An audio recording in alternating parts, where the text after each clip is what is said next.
Um, so instead of sitting down and writing it, say like on a keyboard or a guitar or whatever, it's already in your synapse firing.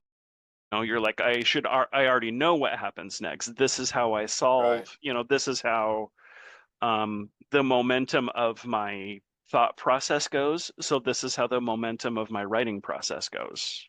Uh-huh. Does that make sense? And it's basically what I'm saying in another way. Yeah, It's yeah, informing, and it's you just build kinda, on it. yeah. It keeps going. Nick writes these song ideas, and I wanted to ask you about this too. And when he writes a song, he's also envisioning immediately like the presentation of it, like and the Hmm. mood and the aesthetic also informs like the lyrics and the melody. You know what I mean? Sometimes it's just the mood of a groove and a keyboard part, or a mood and a guitar part, and the mood of a drum and a piano. You know what I mean? And then that Hmm. informs the emotional aspect of it, right? Yeah. And you just grab Um, it and go. You just grab onto it it and then see what happens. pretty much. Yeah, you just kind of grab onto it, accept it as your process Yeah, of writing.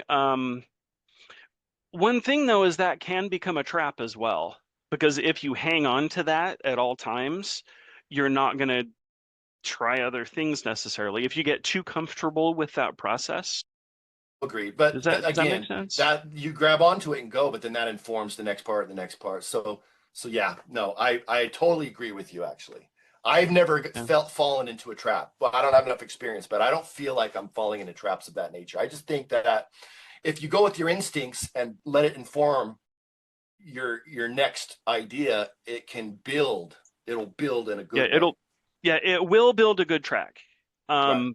But on the same, on the flip side of that, Uh-huh. also don't be afraid to go against your instincts just to Sure.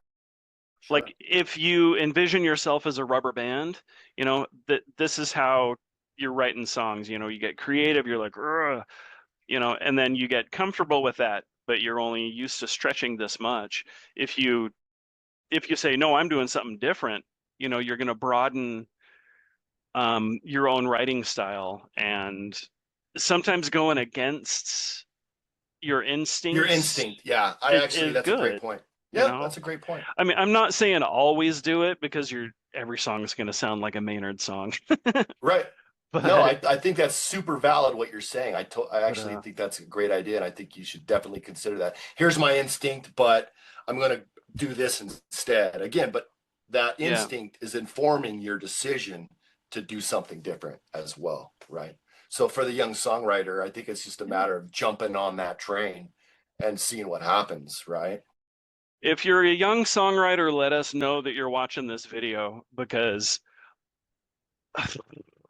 sometimes these long conversations that me and Dave have or that me and Zach have, sometimes I don't think they're being listened to or going anywhere. So let me know. I'm a young songwriter and I'm jumping on